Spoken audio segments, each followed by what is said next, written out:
नमस्कार, आप देख रहे हैं 4 PM और मैं हूं आपके साथ निधि तिवारी। क्या राहुल गांधी अब फुल एक्शन मोड में आ गए हैं? क्या राहुल गांधी अपनी गलतियों को एक एक करके सुधार रहे हैं? क्या अब राहुल गांधी कांग्रेस पार्टी में किसी भी लापरवाही को बर्दाश्त नहीं करेंगे? बिहार चुनाव सिर पर है और महागठबंधन ने हाल ही में एक प्रेस कॉन्फ्रेंस की जिसमें तेजस्वी यादव को सीएम फेस और मुकेश सहनी को डिप्टी सीएम के फेस के तौर पर घोषित किया है।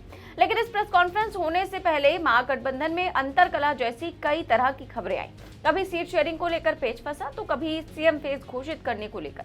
लेकिन राहुल गांधी ने बड़ी सूझबूझ के साथ इस नाजुक स्थिति पर काम किया, महागठबंधन को टूटने से बचाया और इन सब के पीछे जो विलन था उसको भी अब ठिकाने लगा दिया है। जी हां, राहुल गांधी ने पार्टी के भीतर बैठे सभी विभीषणों को ये संदेश दे दिया है कि वो अब किसी भी तरह की लापरवाही को बर्दाश्त नहीं करेंगे और जो पार्टी के हितों के खिलाफ काम करेगा उसे पार्टी से बाहर करने में वो जरा भी देर नहीं करेंगे। अब इधर कांग्रेस ने महागठबंधन को चुभ रहे कांटे को निकाल कर बाहर किया है तो उधर भाजपा के भीतर ऐसे सांप निकल आए हैं जो पार्टी का प्रचार करते करते अपनी ही पार्टी को डस रहे हैं। पिछले कुछ दिनों में बात इतनी बिगड़ी कि खुद मोदी को बिहार के कार्यकर्ताओं से बात करनी पड़ गई।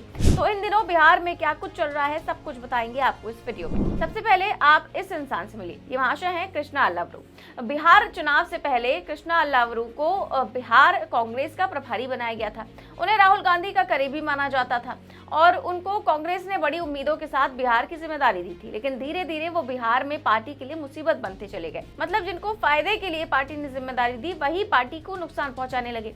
बताया जा रहा है कि कृष्णा अल्लावरू पर बिहार चुनाव में टिकट बांटने में धांधली जैसे आरोप लगे, जिस वजह से कांग्रेस के गले का फांस बन गए वो और उनका विरोध टिकट बंटवारे की बात से ही शुरू हो गया था। एक गुट ने तो उन्हें हटाने की मांग की। अल्लावरू पर पैसे लेकर टिकट देने के आरोप भी लगे। नुकसान सिर्फ पार्टी के अंदर ही नहीं हुआ, बाहर भी हुआ। महागठबंधन का अहम हिस्सा आरजेडी ने कांग्रेस के सामने उम्मीदवार उतारने का ऐलान कर दिया। मतलब टिकट बंटवारे के बाद पार्टी में नाराजगी से लेकर आरजेडी से सीटों पर बात नहीं बनने तक इन सब के पीछे अल्लावरू का ही हाथ था। हालात बिगड़ते देखकर कांग्रेस को अपने सबसे अनुभवी नेता अशोक गहलोत को मैदान में उतारना पड़ा। अशोक गहलोत ने पटना पहुंचते ही सबसे पहले आरजेडी सुप्रीमो लालू यादव से और तेजस्वी यादव से मुलाकात की। एक फोटो भी सामने आई जिसमें सब कुछ ठीक होने का मैसेज दिया गया।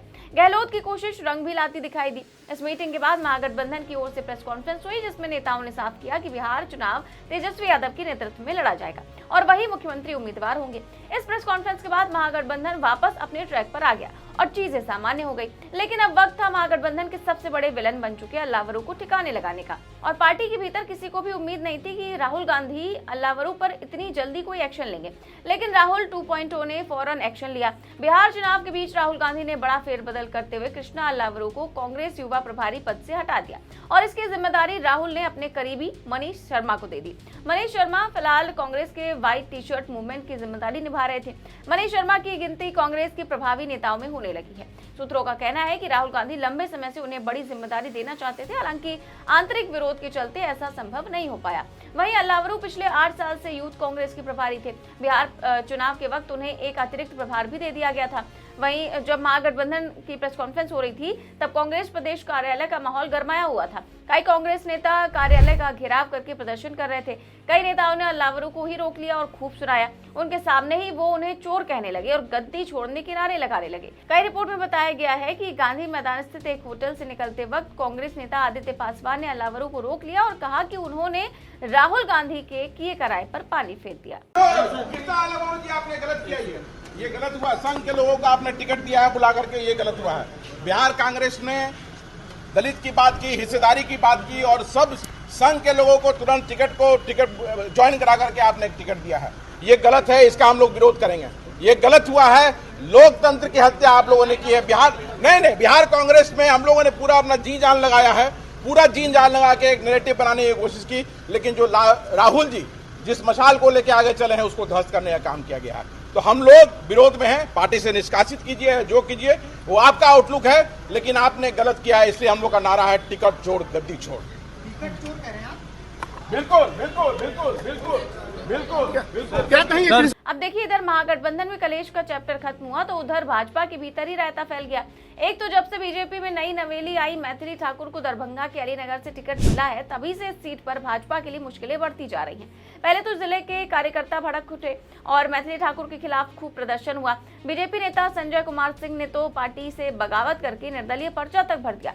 लेकिन अब एक नए विवाद में मैथिली ठाकुर फंस गई हैं। जिससे भाजपा को न सिर्फ इस सीट पर नुकसान होता दिखाई दे रहा है बल्कि पूरे बिहार में एक गलत मैसेज फैल रहा है। दरअसल मैथिली ठाकुर के लिए प्रचार करने पहुंची उत्तर प्रदेश के बलिया जिले की बांसडीह विधायक केतकी सिंह का एक वीडियो सोशल मीडिया पर तेजी से वायरल हो गया। प्रचार सभा के दौरान विधायक ने ऐसा बयान दे दिया जिससे लोगों में चर्चा शुरू हो गई कि क्या भाजपा को सच में भारत की पारंपरिक विरासत की कोई चिंता है या ये सब ढोंग है। ये पद क्या है? सम्मान है ना? ये पद क्या है? मिथिला का सम्मान है? नहीं, मिथिला का सम्मान ये नहीं, मिथिला का सम्मान ये है मिथिला का सम्मान। तो विधायक केतकी सिंह ने मिथिला की शान पाग को इस तरीके से फेंक दिया। विधायक के इस बयान के बाद वीडियो तेजी से सोशल मीडिया पर फैल रहा है। दरभंगा और आसपास के क्षेत्रों में लोग इस बयान को लेकर काफी आलोचना कर रहे हैं। लोग इसे मिथिला की पारंपरिक विरासत का अनादर मान रहे हैं और भाजपा इससे पहले कोई सफाई देती उससे पहले ही दूसरी वीडियो भी सामने आ गई जिसमें मैथिली ठाकुर पाग में मखाना रखकर खाती हुई दिखाई दे रही है।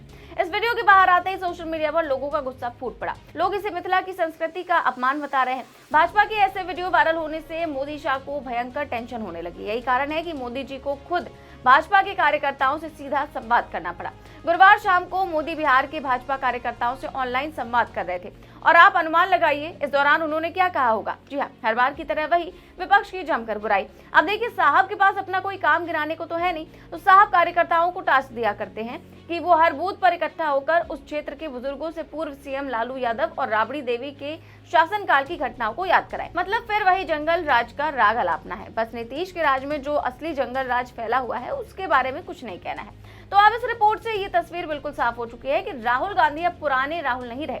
उन्होंने अपनी छवि, अपनी टीम और अपनी रणनीति तीनों में बड़ा बदलाव किया है। जो लोग कांग्रेस के अंदर बैठे बैठे पार्टी का नुकसान कर रहे थे उन्हें अब बाहर का रास्ता दिखाया जा रहा है। राहुल गांधी ने साफ कर दिया है कि अब कांग्रेस में सिर्फ वही चलेगा जो पार्टी और महागठबंधन के हित में होगा।